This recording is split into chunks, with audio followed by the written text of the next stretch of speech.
what is up, you guys? It is Kat, and once again, I have one of my favorite people, actually, she's quickly become Ms. Stephanie Forbes, and she is here to continue our conversation in regards to supply chain from various perspectives. So in the first two episodes, we had covered things that people want to look for when they're anticipating or preparing for an implementation, particularly in the ERP space for supply chain, what to look for. And then Stephanie then elaborated in the second episode a little bit more on, actually a lot more, on people from various perspectives, right from board of directors to C-suite executives to the project team to individuals in the organization. So really, really valuable. If you haven't gotten a chance to go through those episodes, you don't necessarily have to go through those episodes first to understand what we are going to be chatting about today.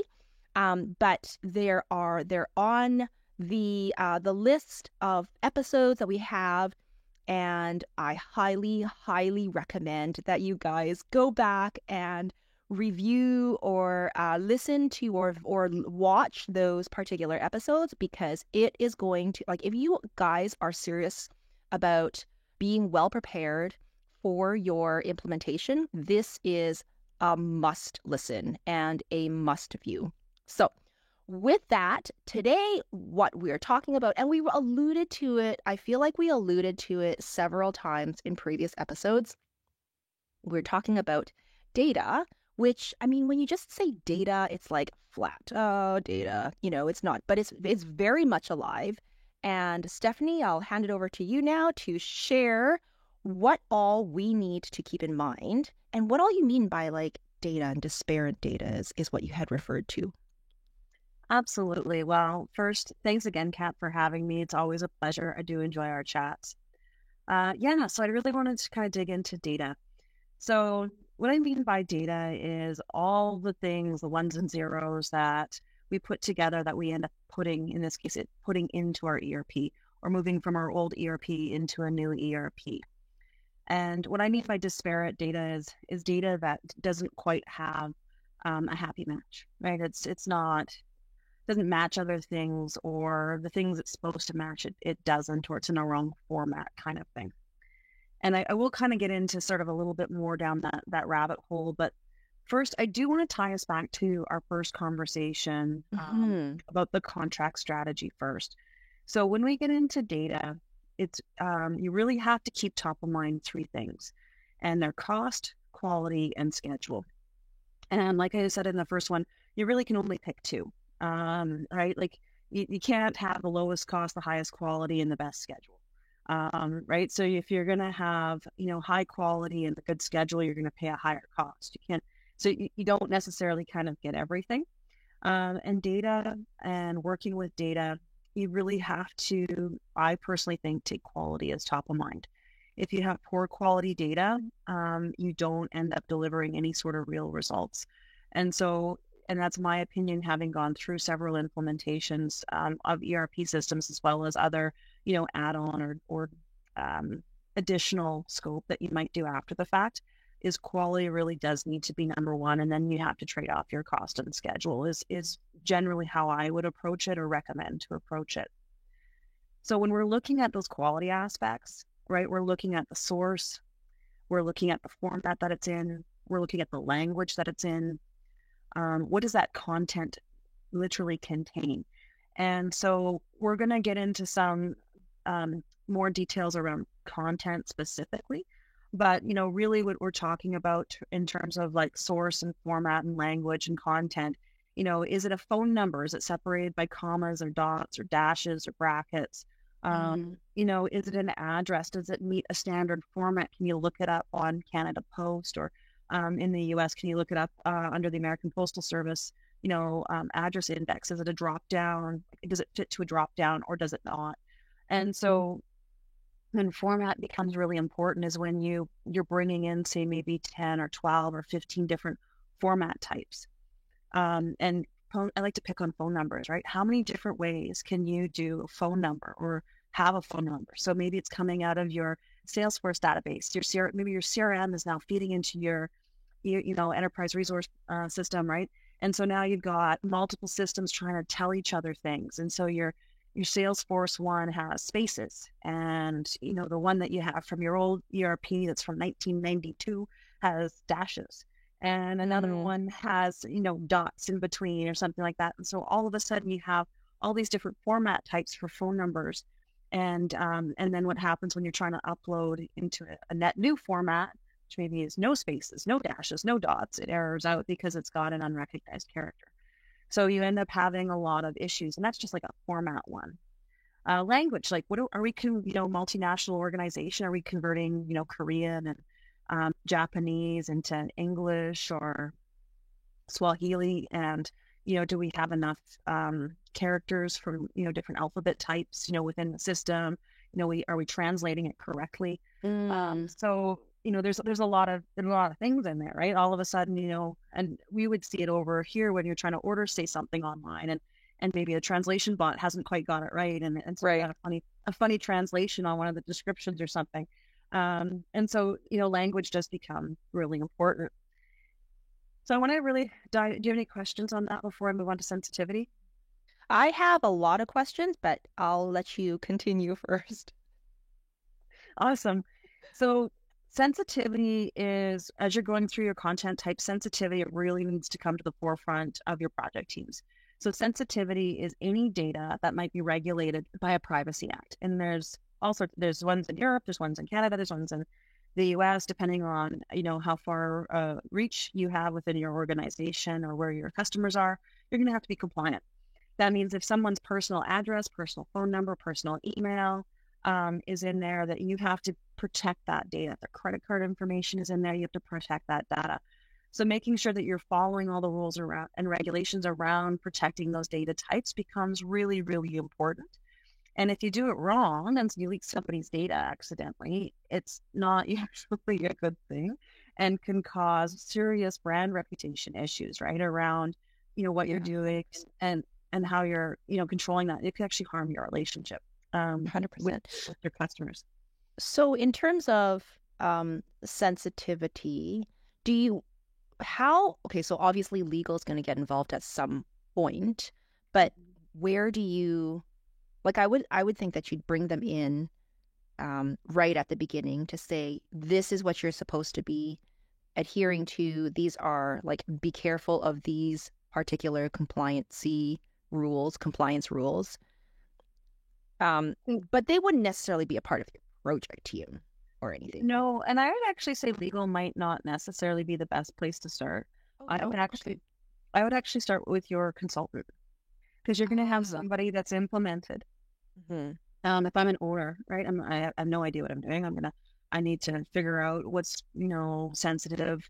How many languages are we doing stuff in, right? I would bring in my data team, whoever I have managing my data, tell me all, or write down all the different things we need to be aware of. And then whoever I bring in as my primary consultant, I would say, okay, I need you to map for me a number of things. I need you to map for me what we think our audit criteria is going to be from a governance perspective. I need you to map for me my sensitivity components or my data that's protected by regulatory requirements. I need you to map for me XYZ. Because oftentimes what you're going to want to do is you're going to want to carve out certain data types that live in a sensitive bucket. So say, for example, I got, Susie working on payroll conversion from one ERP to another.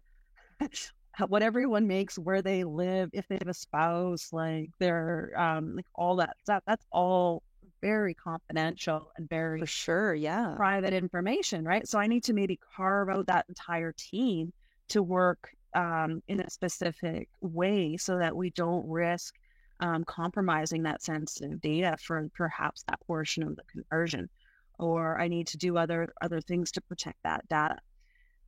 So I think it's Sorry, you had mentioned carved out. Do you mean what sort of perspective do you mean by carving out? Are they going to be, do they have their own instance, like their own system where the data is unmasked perhaps, and it's masked for all the rest of the environments or instances that other people would be playing in during the implementation? Are they in a room? Are they in, like, do they have their Yeah. own SharePoint perhaps? Like what sort of um So I would say things would you actually do? all of the above that you had just mentioned, actually. So a lot of times you'll have an actual ERP system, and then you'll have a bolt-on. And I use UKG because a lot of people are familiar with it as an HR bolt-on. And so you'd have any number, like 1,000 different ERPs, doesn't matter. And you'd bring UKG as a bolt-on that would attach to it, and they would have certain pieces of information that would feed back and forth. Mm. But UKG would house the things like how much they're getting paid, or their address, or different things like that. And you might tie, the person's name might tie back to, so you can build a timesheet within the ERP or something like that. Mm-hmm. But a lot of times you're seeing a segregation there. So you're going to have a different team work on the UKG portion as the other Okay. portion. Gotcha. And so you'd actually have two net teams that are working on it, and then you only have maybe a couple people working on the specific tie-in points between the two systems. So I think it's really important to take a look at how you're planning on managing that. Some ERPs, actually quite a few ERPs, house all the HR data within itself. And so if that's the case, you just want to make sure that those individuals that are dealing with, like, so maybe you have 1,500 employees. So whoever's managing that portion of the work, or that group of people, they understand the sensitivity. They're not printing off everyone's, like, pay rates, or leaving, things out, or accessing things that they perhaps shouldn't. And so I think it's just really important to remember that especially when we're migrating data and we're doing our testing, and Mm-hmm. we're testing to see if the data dump works or doesn't work, you're literally reviewing every single piece of information, name, address, phone number, date of birth, remuneration, to see if it matches. And we just have to be careful about that data becoming not private, or that other people gaining access to that shouldn't.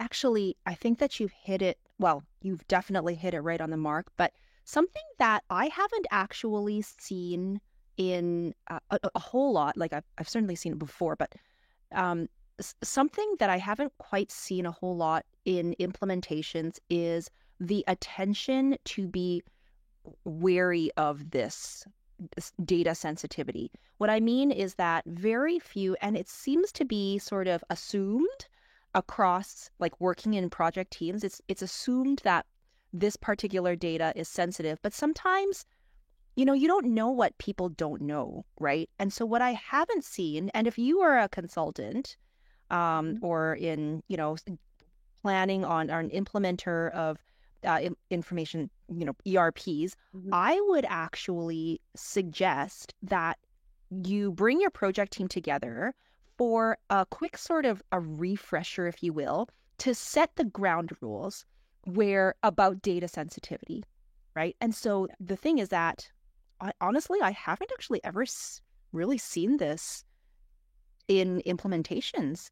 People just assume that everybody knows that data is sensitive, but not all data is sensitive, and perhaps, bringing the light to the fact that this particular data is sensitive, and you must, be like kind of like having privacy training, really, you It's know? exactly the same as having privacy training, and I think you made a really great point that there's a gap there in terms of projects and the implementation of teams to just be like, hey, like, some of the stuff is really sensitive.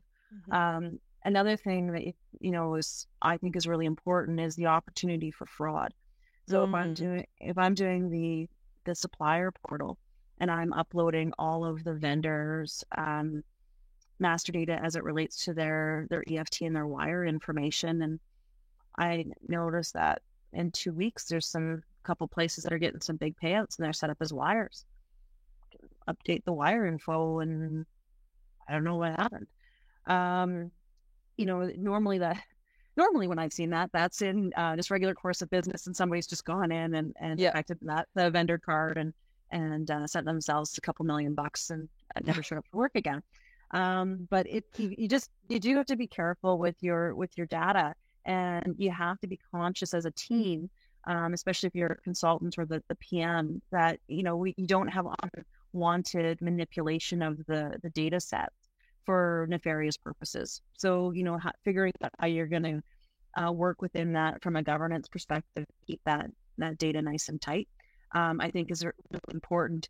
And as we move through the use, adoption of other tools that are going to help us, like different RPA tools and other robotic process automations, we do need to be cognizant of the fact that those things only do exactly what they're programmed to do. And we need to make sure that we have some sort of governance piece in there to validate some of the code and, what's being entered, just so that we're not, trusting blindly, but we're validating and making sure those governance protocols are in place on that data.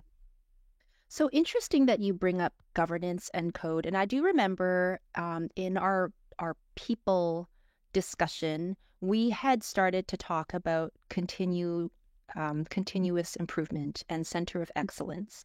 And one of my questions was, well, who in your organization, where would you even start? Who would you pick in your organization to start this? And you had responded with something that was very surprising to me. And that was having to do with data. Vendor data, yeah, master data. Right? Mm-hmm.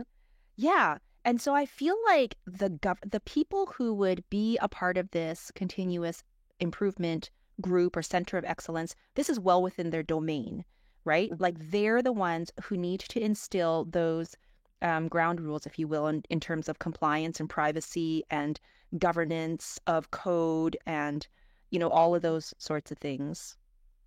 Yeah, and especially any of the change management pieces, like when you go and you start manipulating code or you're doing customizations, sometimes there can be a knock-on effect that you don't anticipate. So making sure you can undo something that you've just done, but as well, making sure that those are being properly mapped in the event that, something, needs to be, say, reverted 2 or 3 years later, and you've lost all the management of change or documentation of any of those things. I think that becomes very important.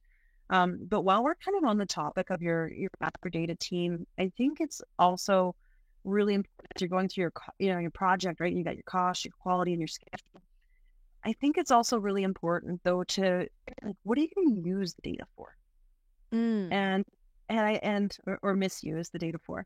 But in terms of use the data, is the data being used for reporting? Is it for analytics? Is it for payroll? Is it for financials? Are you pulling things out of it to do predictive analytics? Are you dumping it into Power BI? Are you using it to do a min-max control of your inventory? And, have you considered, all the things that you feel that you need to consider? And so I really think this is where working with your business owners, and also the master data team to really make sure you understand, A, is the data capable of telling you the thing that you're looking for? And B, how much work is it going to take to get it to where you need it to get to? Because data manipulation, so first, like collecting all the data, cleaning all the data, organizing all the data, and then manipulating it into reports and different things like that. And Power BI is a fabulous tool as an example to help us with some data visualization, but you still need to organize it. Yeah. You need to organize it into things and tell it like something, this is what I'm looking for. This is how I want you to calculate these things in order to actually get it to give you those beautiful dashboards. So I think it's really important to make sure that you realize what you're going to be able to use the data for and make sure that those gaps aren't too large. Because if you have a really big gap between the data you have and where you want to go, you're going to spend a ton of money and time manipulating it, cleaning it, trying to get it to where you need to get it to so that you find value in it. Do you think that... Sorry, go ahead. No, you... Oh, I was just going to say, do you think that this is something that, so that like data cleanup and envisioning what you would want as the end result from, as you say, Power BI, do you think that should be done before, during, or towards the tail end of implementing your system? So I think you have to start off with a vision. You have to start off with, in 18 months, when this is implemented, I really want these 15 KPIs. I want these predictive analytics on my inventory, and I want this kind of a looking dashboard. I want a one page that has this. I think it's really important to like sit down and say, this is what I want. And then as you move through, your data teams and your project teams can say, I can get you this, but I can't get you that. I can get you this for 20% more money. And so what's going to happen is you're going to start to evaluate things again based on your cost, your quality, and your schedule to see where you can get to. And at the end, you might say, well, actually, I really do need this other thing. And then you can decide after, say, post implementation to bring in and have that same team do another add-on, right? Do another module, Right. or do a special project maybe around your data itself. And so I think it's important to have that as an iterative process. Mm-hmm. I don't think it's a one and done. And it also really depends on what the data teams find when they're starting to do their cleanse and making their little data buckets of things that are moving over, and all of a sudden they realize, oh, this is not so good. 100%. I love how you mentioned that it's an iterative process, because this is like implementing ERPs is honestly hard to do using an agile methodology, but right. But the way we can go about it is, to your point, identifying crafting your end vision to begin with, and then identifying what is it that you need first, right? So all those KPIs and all of those dashboards and all the one-pager things that you must have for day one, iteration one. And then, so that would be your minimum viable, right? And then sort of planning out that roadmap for the various enhancement releases, right? And it's a big job. Like it's not a website, or it's not even a mobile application. It's like a whole entire ERP. So even the minimum, identifying what that minimum viable is, it's going to be a big minimum viable. It is, and I'm glad you touched on Agile, because I think Agile as a concept is fantastic. And if you're building video games or you're making ice cream flavors, if you are doing, fashion accessories, Agile is fantastic. It's 100% for you.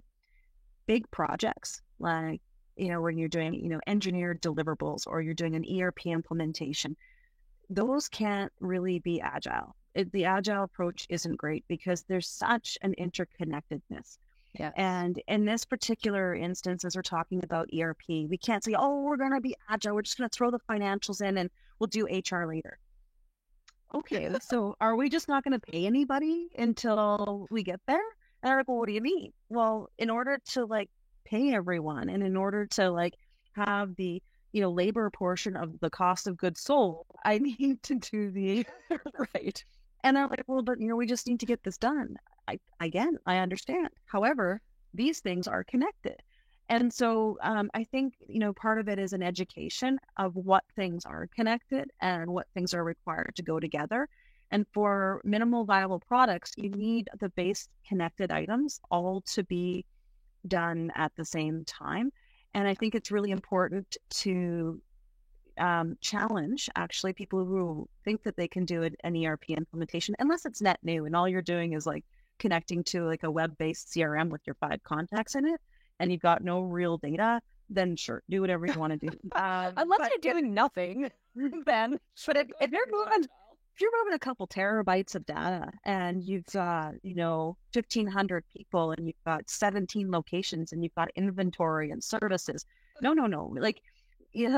figure out how all the things work, and follow the proper project management processes for getting your documentation around what is the scope, what things need to be done in what order, what is the things that have to be completed to go live or to turn the switches on, and then what things can be moved over to post go live.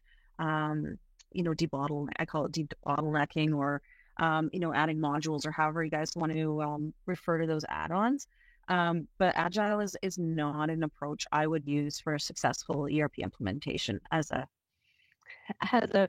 having seen it firsthand, it's not a recommend. It's a solid do not recommend.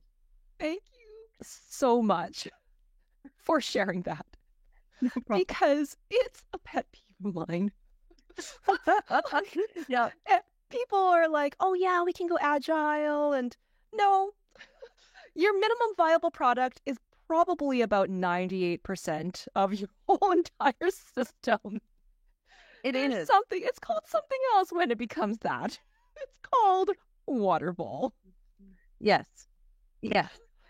So 100%. If you're going to try and do something agile, your cost goes through the roof, your quality goes into the toilet, and your schedule keeps moving out to the right. and then you have to rework, and then you're surprised about the rework, and well, it's yes. And it gets really frustrating, right? Because then you have mixed direction, and so you have to take into the. I know we're touching back on people again yesterday, but people get really frustrated, right, when they have to keep redoing the same thing 7 times because you're not following a stage gate process, right? Exactly. So you get to the stage gate, this is done. You get this one, this is done. And then you obviously, when you're in that stage gate process, that's when you're fleshing out your bugs and your issues and your source, your format, your language, your content, your sensitivity, and you're doing that in each of your stage gates for your data buckets as you're moving through. But the more systematic and organized you can be, it might feel hard initially, but you're going to get a way better product in the end. You're going to have a more predictable schedule. And I always think in ERPs, you should always anticipate the cost is going up because you have so much unknown work. And that's the one thing I know we're kind of touching on a little bit about the contracting style within the data set, but the data sets aren't 100% known. If your data is 100% clean and you have no formatting issues and all your sources correct, your language doesn't have any issues, front to back, you know exactly what all your sensitivity pieces are, those are extremely well mapped, then great, you probably have 100% cost. I have yet to meet an organization Never that has had that level of rigor within their current ERP that they're trying to migrate. Right. So I would suggest that making sure that you have a very systematic approach is actually going to really help you in the end, and not moving beyond the specific stage gate until it's complete, right? And you'll hear, oh, we'll just bridge this work and we'll just bridge it, and we'll just do a 4B. As we're getting to 5, we'll just add that in there. No, stay in 4 until 4 is done. When 4 is done and all the deliverables are there and everyone's checked the data and everyone's happy and you got all your quality sign-offs, then move to on. Correct. Yeah. Bridging work just costs you more money and time and doesn't actually help because you just end up redoing whatever it is that you were doing while you were waiting for other stuff to get done. So just stop the madness, finish the stage gate, and then move to the next one. And it might feel really difficult or almost even obtuse, like, oh, you're not letting us move forward. But it stops the rework and it stops the frustration. And when you have frustration, you end up adding more rework, you end up having attrition, you end up having data errors and things like that. So, the more you can work with people to, go through the data sets, only the maximum number of times they really need to, as opposed to constantly redoing the data because you're trying to do too much at once because you're trying to be agile. I think just makes it a pretty frustrating environment. And I also think that leads to, attrition, costs, issues, and actually generally poor data because people just stop caring. I'm going to do it 20 more times anyway. What do I care if it's right or not?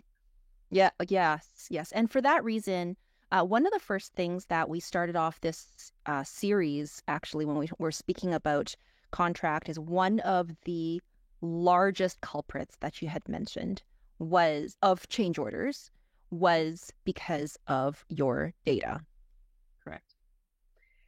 So bang on again. So as we go through our data, so say as an example, I'm trying to figure out my financial reporting data, and I've got, mysterious invoicing issues, and I've got code issues, and I've got, old systems duplicating things, right? And so all of a sudden now I've got a triple count of my GST and different things like that. And then, we're talking about at this level, right? We're not talking about minor things. We're talking about major things. You're talking about organizations that might have 50, 100,000 invoices a year.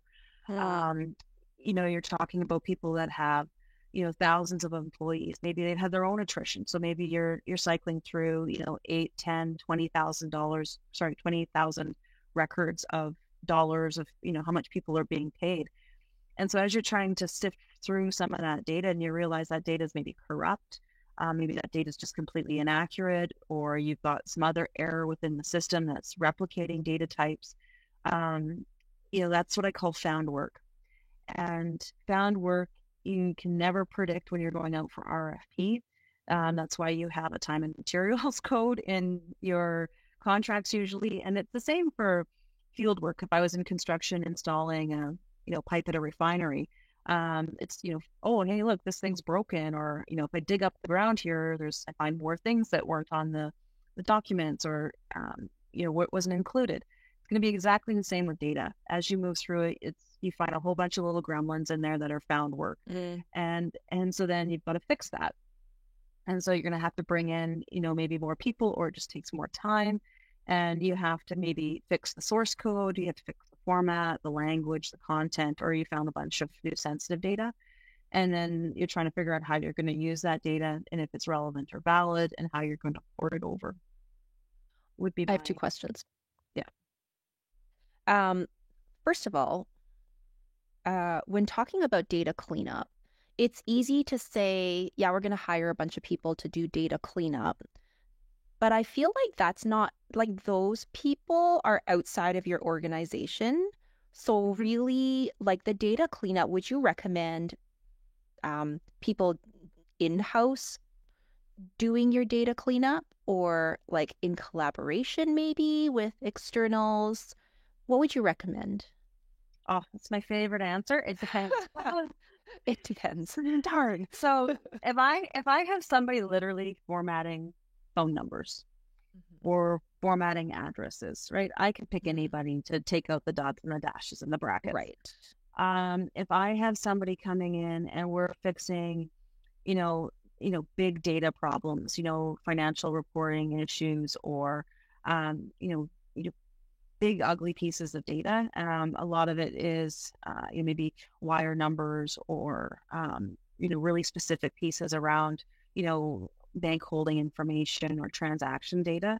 I would really want to keep that in-house more.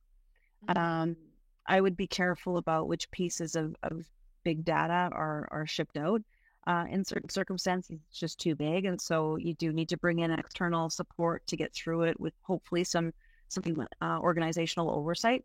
But again, if you're going to look at that sensitivity piece to the organization and what happens if this goes wrong, or what happens if this gets out to the wrong people, and you have to kind of ask yourself those questions and work at it from that place, which is why I say it depends, because you really have to make sure that you're covering off any of your organizational and reputational risks with doing the data cleansing. Right. But you can't do it all in-house, right? Or like you have to hire 50% or 30% more people to be able to keep it in-house, and that's not generally viable. No. Also, your new hires are still not going to know your business and your data well enough anyways. Right? No, they're not. And this is where you really have to decide. If you're implementing an ERP, you have to really move a lot of the other organizational priorities off the burner. And that's really where most of the rubber meets the road. Because if you're trying to fix your data and you're trying to, execute projects all at the same time, or you're trying to do something else, you end up inherently, we talked about this a bit in people, is you end up inherently in a huge conflict situation, which is, I'm in operations. I get paid based on meeting these things. Yeah. I don't care about your ERP. I have no time to help you on what that data means. I need to be out over here doing my job because I want my 30% bonus. And I only, that if I meet these KPIs, and the ERP has nothing to do with my KPIs. So as an organization, from a leadership level, you have to make ERP first, and then you have to incentivize the entire organization to make sure the ERP is successful. And then when you get to these data problems, you're going to have more availability of resources to help you get through those data constraints, because the data constraints will be heavily dependent on subject matter experts within your organization, right? So if you're looking at, I'm going to get really into the weeds here for a sec, just to be really illustrative. But if I have some construction codes and I've got, a whole bunch of stuff say related to installing electrical equipment, in a facility or something like that.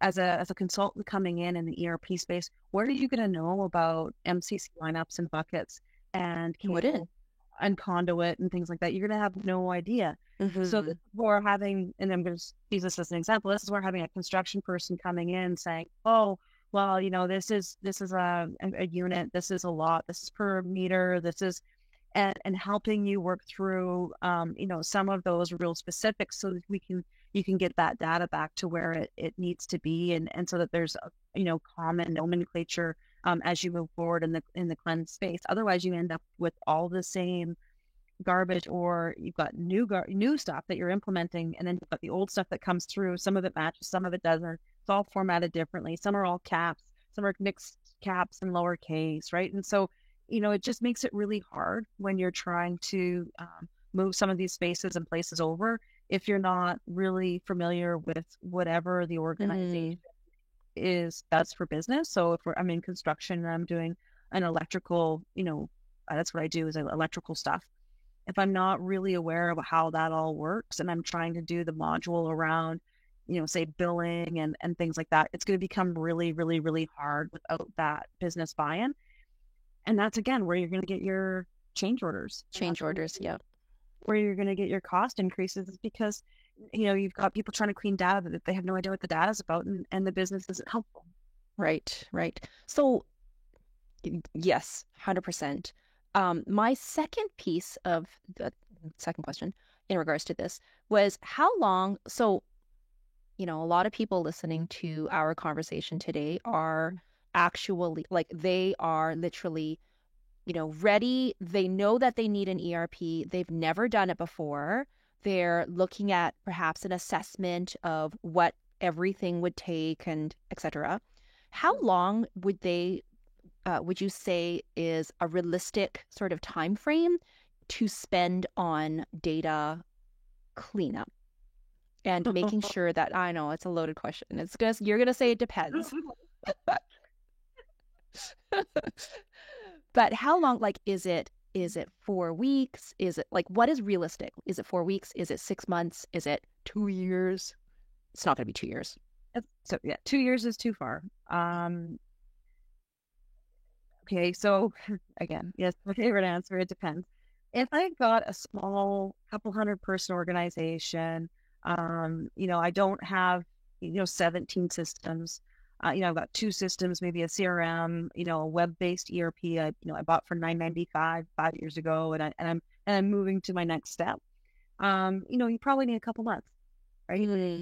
If I am the product of 17 mergers and acquisitions, and I've got 4 different ERP systems that we stick into Excel spreadsheets and we amalgamate every month and quarter and year end, and we're death by 1,000 Excel cuts, and I'm trying really hard to drag this all together, I'm going to need a year, because you were talking really disparate data sets, and we're talking different languages, right? This one's written in, one code type. This one's written in another. This one's written in a third. So you actually don't even have the same code types talking to each other. So you're going to, how you're going to do all that. And I need a specialist over here for this code. I need 2 over here for this code type, another one over here for this code type. So that becomes a lot harder. And so, multiple ERP systems for mergers and acquisitions where you're trying to blend into one, like, okay, we're all going to SAP now. Yay. And you're taking all this stuff out and you're trying to fit it into one space. That's where you're going to need more time. Even if you were a large organization and say, I'm just picking right now, and we're like, hey, yeah, we were on JDE. Now we're going to SAP, but it's only ever been one system. Yeah, 4, 6 months, maybe, even if you're a really large organization, because you're only moving one data set over. And that's the big thing that not everyone realizes is when we start touching our systems and we'll hear, oh, we have a best in breed program. Okay, that means you have literally 10 different systems that all try to talk to each other. And your best in breed system is a nightmare to manage from your best in breed. It is an absolute nightmare. Hydra, thank you. Great. Oh, wonderful. Right. And so it's like you got all these little gremlins coming out from the different systems. and different updates, on different timelines. Like it's it could be pretty wild. And not to say best in breeds aren't great programs, and they definitely do have their purposes. But every time you carve off a section into a different program to be a best in breed, you still have to fully manage that other program, and you have to manage that data. You have to manage your updates, your teams, your specialty, IT people. Like you still have to manage that whole space and place, the same you would just the ERP. So I really think that the more pieces that you're trying to cobble together into your net new ERP, the more time it's going to take because of that crazy disparate data piece that keeps bubbling up here. Right, right, right, right. So what I interpreted was minimum 2 months, 100% Yeah. minimum 2 months. Yeah. And then depending on the complexity of what you guys are tackling, could be upwards of 6 months. Like that's not Yeah. at all It, unrealistic. it's not unrealistic. I would say, if you're getting into 8 months, it's because you have schedule constraints and your Mhm. stakeholders aren't available. Okay, good to You really know.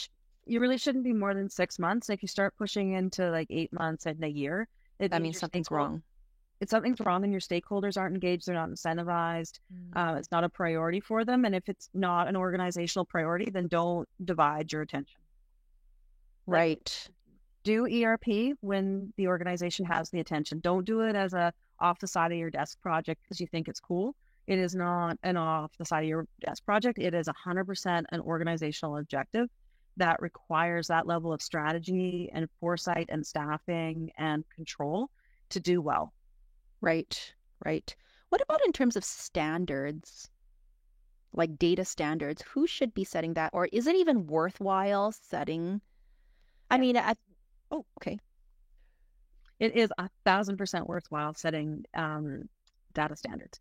So depending on your organization, if you're just North America, just US, just Canada, European, um, connections and stuff like that will greatly influence the standards you subscribe to. And again, this is where you really need to get your data team, and depending on how large your organization is, your CIO, to really make sure you understand what it is that you need to comply with. And if you have a different strategic objectives, so your board's like, yeah, we're going to expand to Europe next year, but no one bothered to tell your IT group, and all of a sudden you have to be compliant with the European standards around your, email and servers and like all sorts of different things, and like nobody's told them, like they're gonna have kittens. So because it gets pretty wild. So really making sure that at the C-suite level, so if you have a CIO or at the very least your chief operational officer, is making sure that any jurisdictional updates, like we're gonna be in this market, we're paying attention to those regulatory requirements because those data standards are going to be really impactful across the board.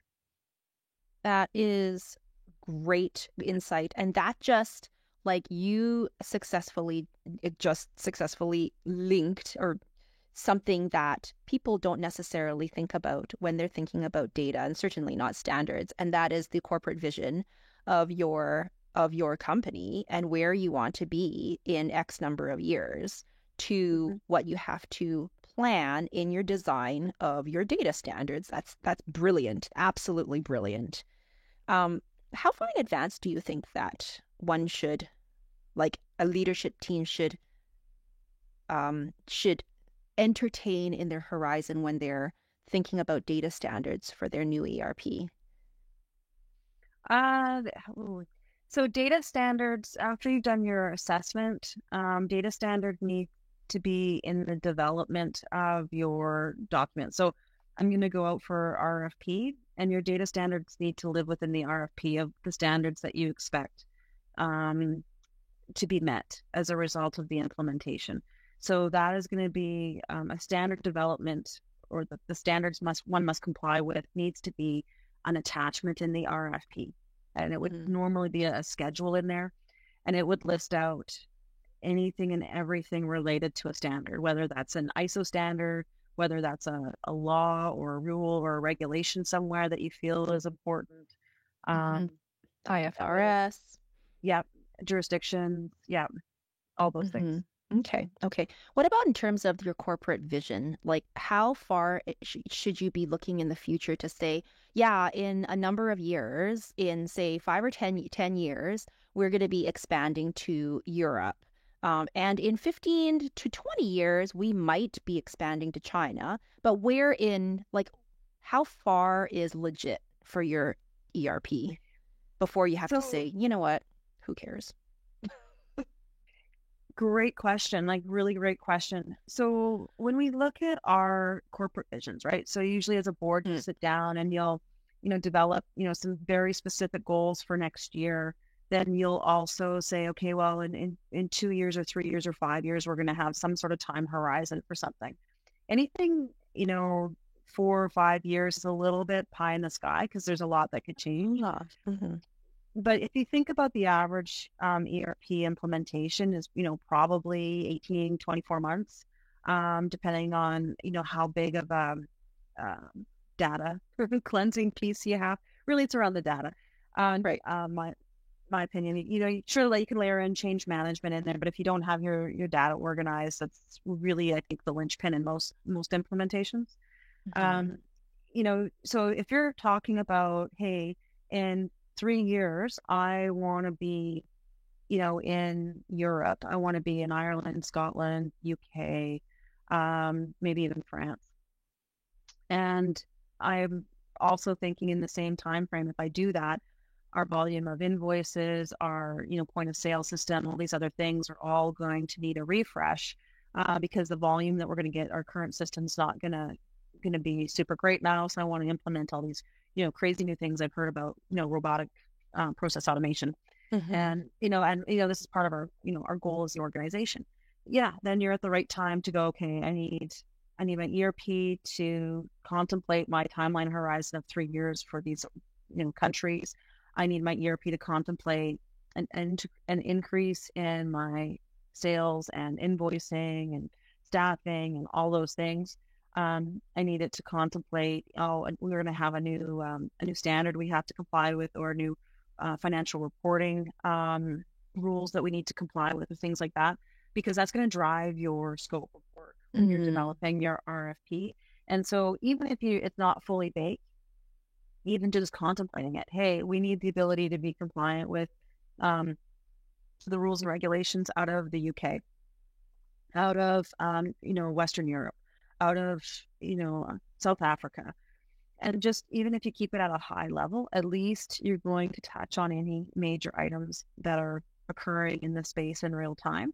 And by the time you get there and you actually do say start working with the UK, you're still going to have to do some touches and double checks, but you're not starting from scratch again. And I think Mm. that's the big piece that gets everybody in hot waters. If to start from scratch again just after you've done an implementation, it can be really problematic, as Yep. opposed to trying to anticipate some likely outcomes. And if you don't use them, you don't use them. You might have a couple dead screens, or, spaces and places that don't get filled in, but that's not the end of the world comparative to you're missing a whole bunch of stuff that's required for regulatory. Right. Right.